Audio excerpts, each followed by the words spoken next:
Well, hi, class. This is John Kinzer with our America's Providential History class, and this is Lesson 16, History 302.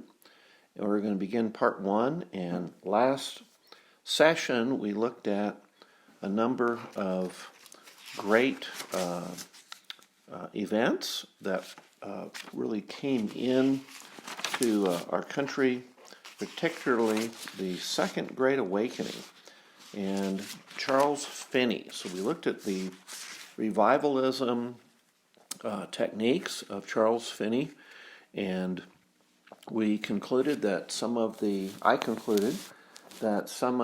techniques were very strange in that they seemed to think that revival could be promoted by a technique of some of the ways he would promote revival through prolonged meetings and prolonged altar calls, sort of in a sense to wear a person down.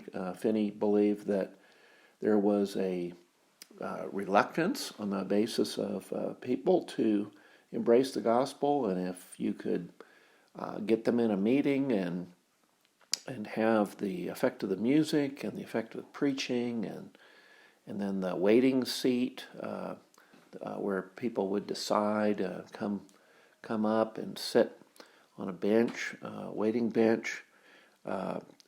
Just the prolonged altar calls. So some of these were troubling. Just on the first look at it, and Finney was very logical. He was trained in the law, and yet many people seemingly came to Christ. We don't know the actual percentages and the actual numerical fruit, but there were, from the anxious bench, the emotional prayers, using organized choirs. It was very, very organized. Use of very late meetings, use of home prayer meetings.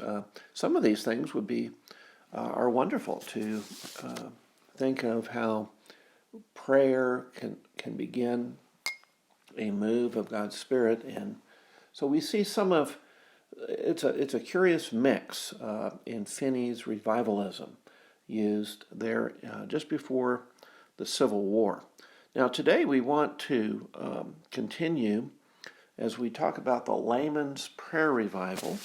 The Lehmans Prayer Revival takes place in 1858. And it's a wonderful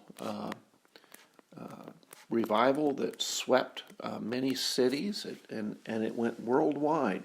It's a very unique religious upheaval.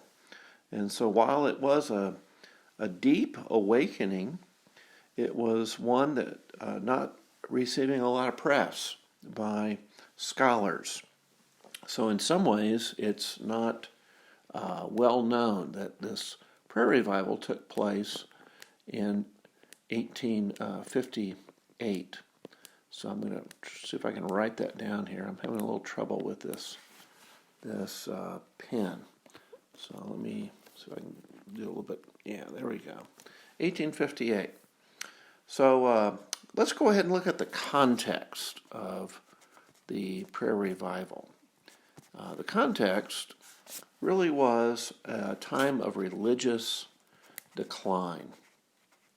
In America, I think we mentioned there was a great decline from the end of the Second Great Awakening to the Civil War.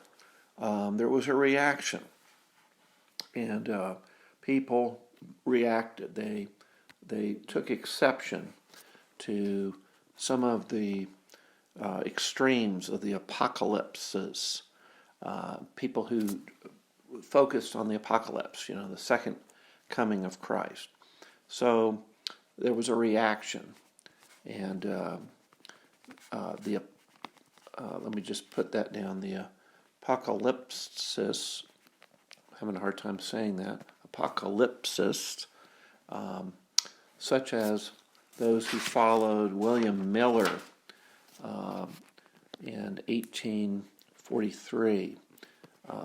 1843, Miller believed that Jesus was going to return, and so Jesus didn't return on the day that he predicted, so he revised his prophecy to 1844, and people, of course, didn't see it had happened either. People who had sold all their belongings and had prepared for this time of visitation lost everything, and so there was a great aversion to some of this, and so there was this real kind of a resistance to things of God, and there was a falling away. Many of these followers of Miller and others became infidels, and they became very cynical.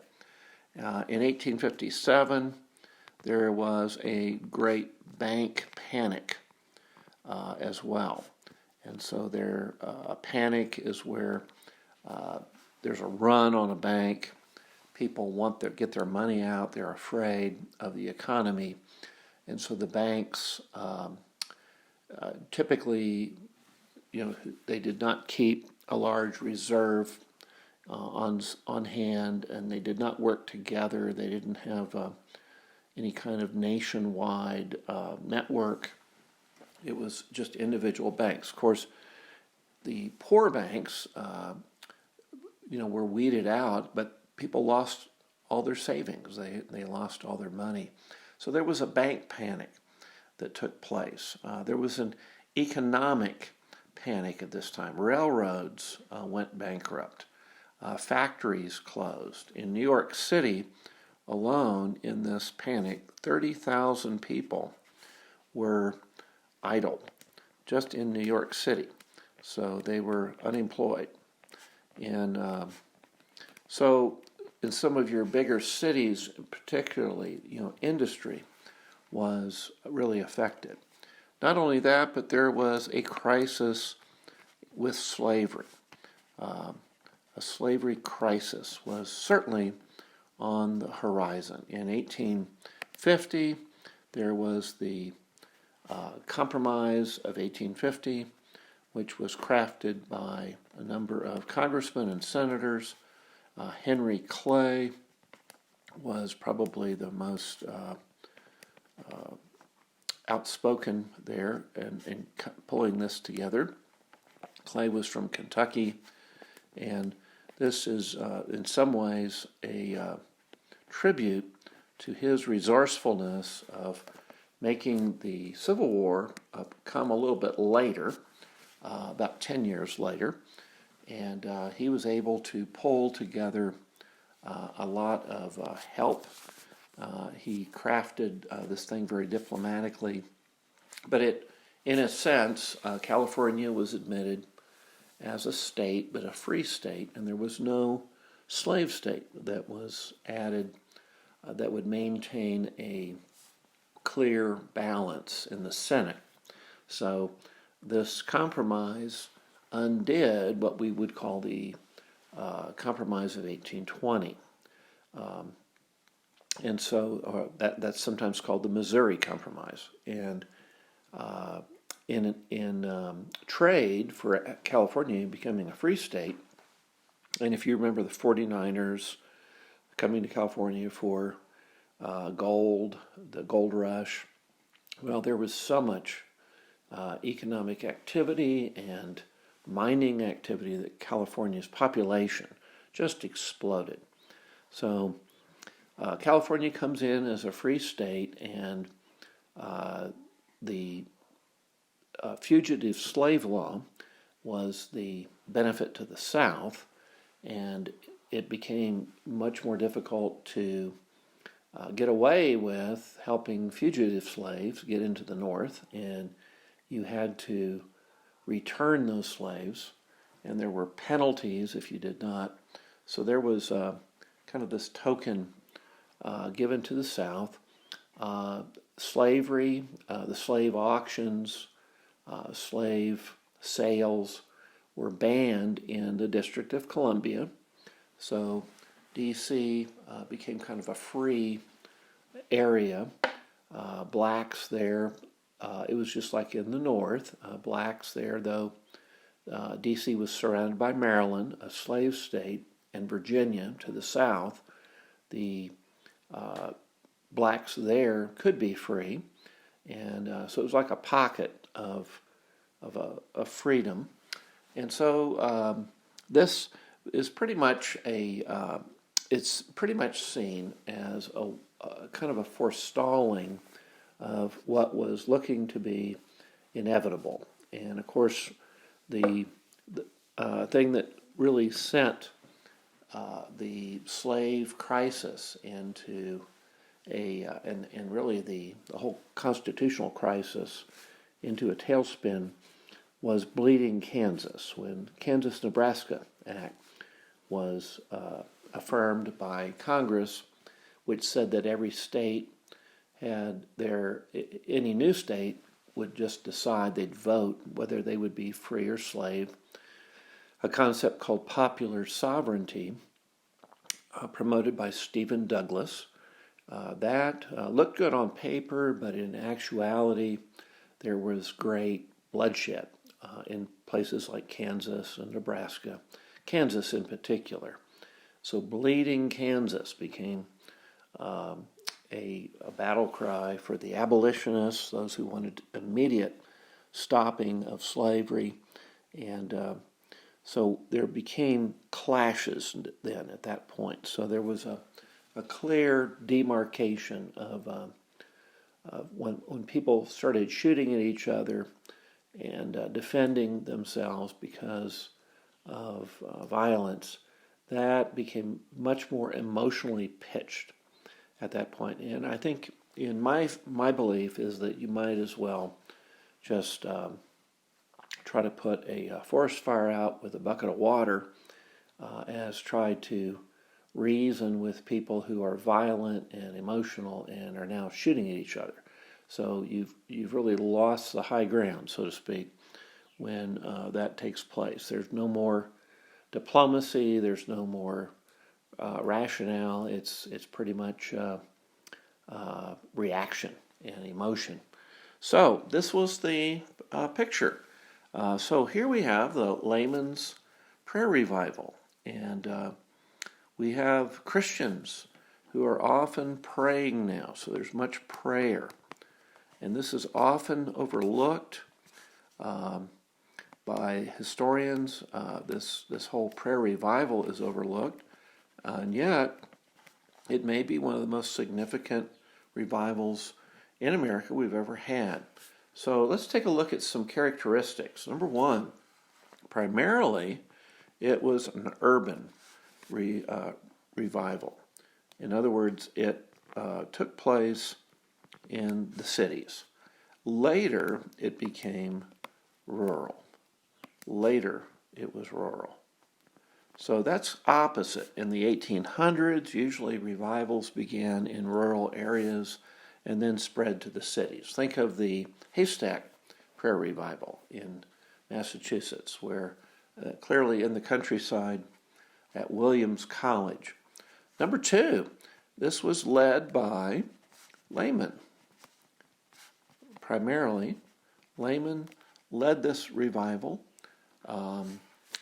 It wasn't so much clergy. It was driven by people who were lovers of God, and they were interested in promoting evangelism and seeing what God would do.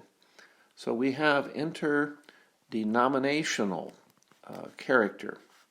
Let me see if I can clean that up a little bit. Interdenominational.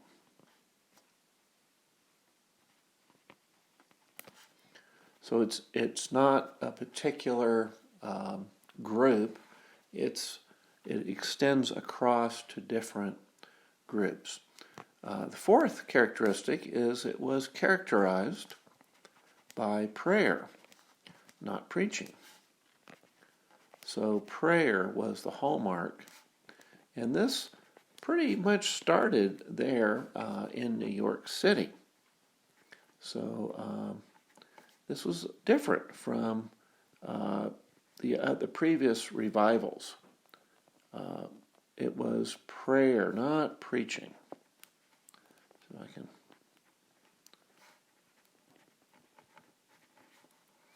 This is really giving me troubles here. I don't know what the problem is here, but we're going to try to get on it.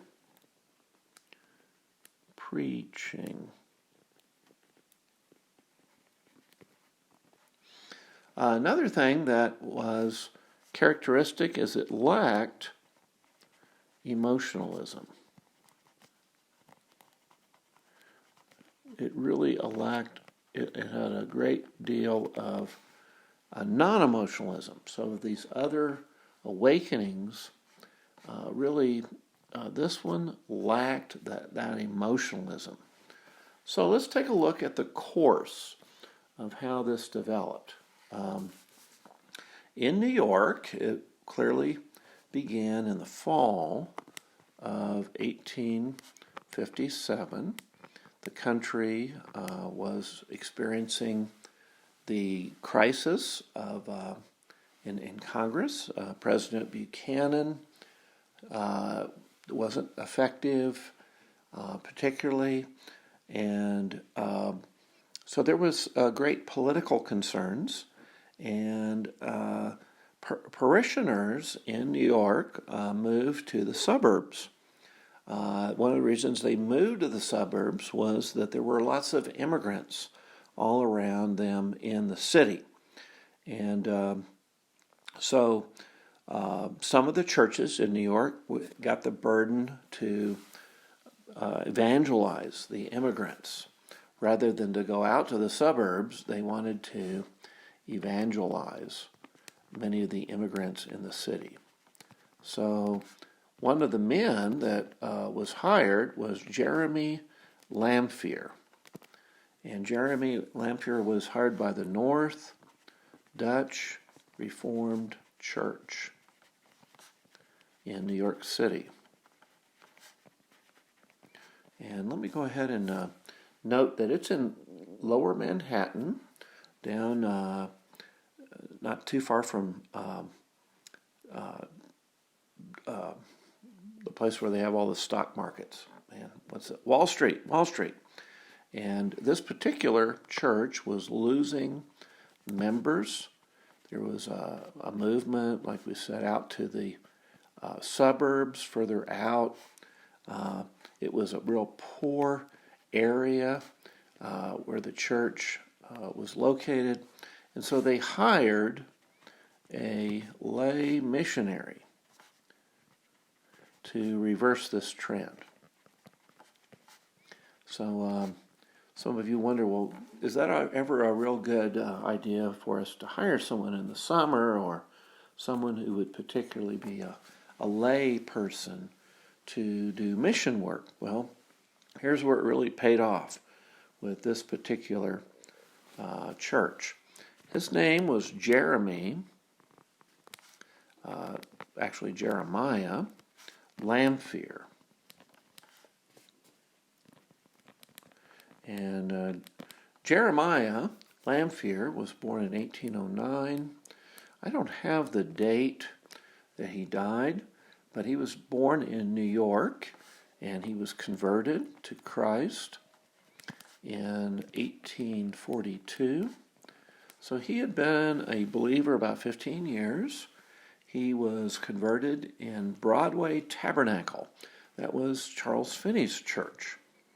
And he was a quiet, zealous businessman.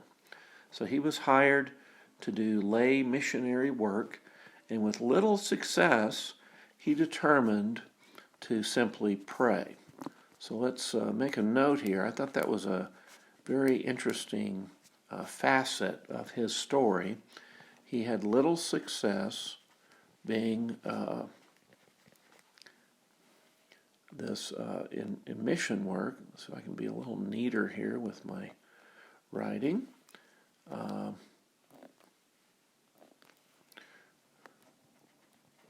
So with little success, he determined to turn to prayer. And he rented a hall on Fulton Street down in the city. And this hall was a great spot to, it was a central spot down in the lower part of New York City. And so I'm going to put up Fulton. I'll just let you write that in. Fulton Hall was the name of this rented place. And he had a noon prayer meeting. And they literally just advertised it in September.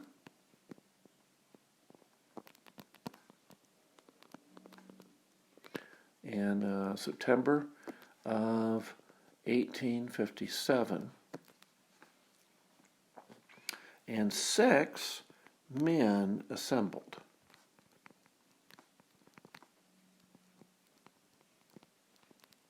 By October of 1857, these 6 men prayed daily.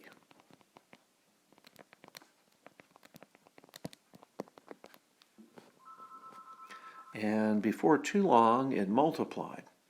It got bigger and bigger, and there were 5,000 that were praying daily. People that would leave their lunch place and just go and pray over at Fulton Street. Well, you can imagine they had to spill out of this building. They couldn't hold that, so they went to several of the churches in downtown New York City, and they secured an arrangement to pray in the sanctuaries, and they spilled out of those. And so they were filling up churches and renting facilities where they had upwards of 5,000 people in New York City alone that were praying daily. The Baptists became very successful in New York, and over the next 3 years, they baptized, the Baptists alone now, they baptized 250,000 people. And you heard me right on that. 250,000 Baptists, or people were baptized by the Baptist over this revival. And that's in New York City alone. So there was a real turn to Christ. Well, see if I can, Baptist, there we go. So the Baptists alone were very, very successful. They would begin at noon with these prayer times and last about an hour, and they found that if people will pray, often they will take these concerns home with them and talk with other people, and that led to even more evangelism. So it wasn't just during this prayer meeting, but it was what happened when they went home. Well, they had very great impacts. There was national and international impacts. One of the things that happened was that this spread to other cities in America. For instance, by 1858, this revival had reached Savannah, Nashville, Richmond, Charleston, and Baltimore, and Mobile, Alabama. So it had great impact in the South. Some of the large cities of the South were impacted. Northerners felt that the Spirit would not move there because of the sin of slavery. But this revival even continued in the Southern armies as the war started. And some of you know there was great revival in Lee's army, particularly with General Stonewall Jackson and Robert E. Lee in 1862 and 1863. And it extended even into 1864, when the South clearly was losing. It looked like their cause was faltering, and they were clearly on the decline by 1864. So you can read Religion in Lee's Army.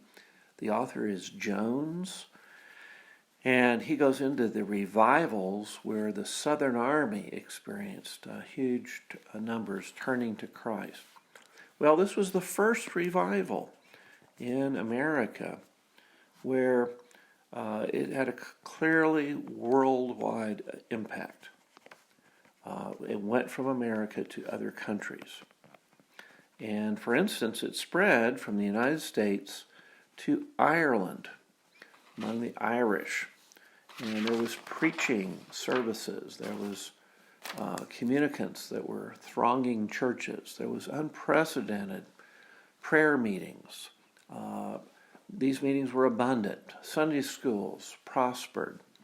In Ireland alone, there was about 500,000 converts, okay? So I'm going to put Ireland at about 500,000 converts over the course of the revival. But didn't stop there. It went then to Scotland. And in Scotland, it swept through that nation as well. In Scotland, about 500,000 conversions, similar to Ireland, about 500,000. But then it swept to Wales. In Wales, and we have what then became the Great Welsh Revival.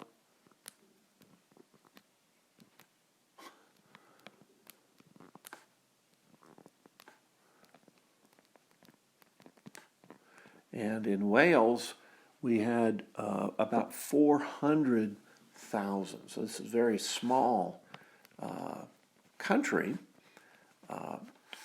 to have that number of people who apparently were touched by the Lord.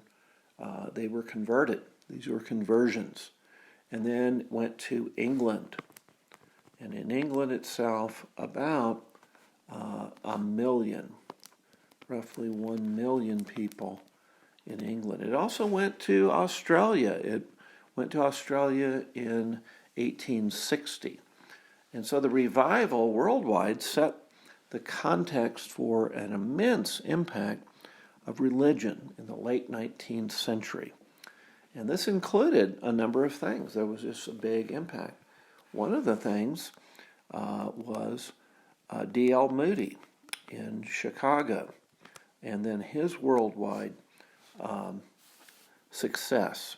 So his success in the British Isles, D.L. Moody was said to be the colossus that stood in America and went across with one foot and the other foot in Europe. He brought revival to the continent.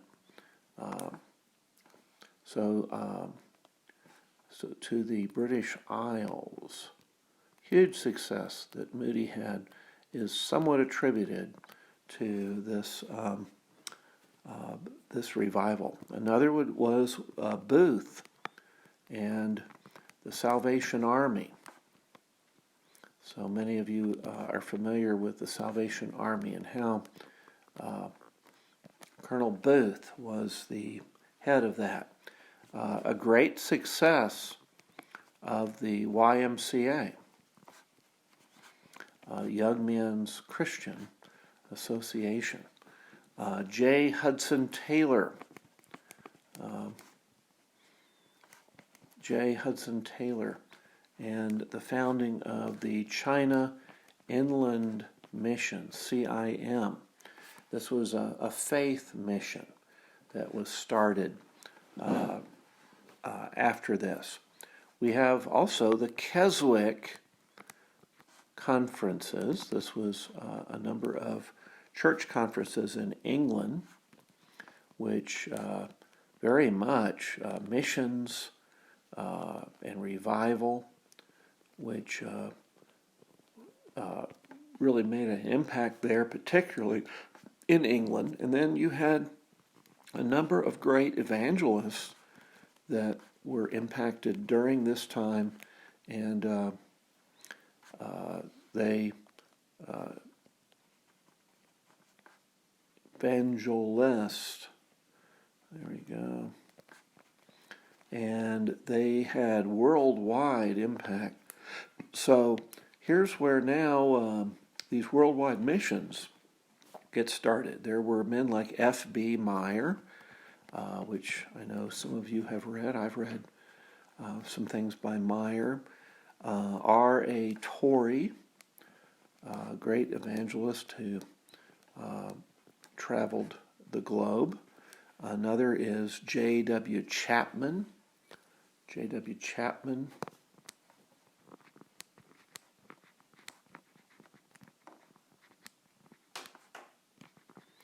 And we have as well G. Campbell Morgan.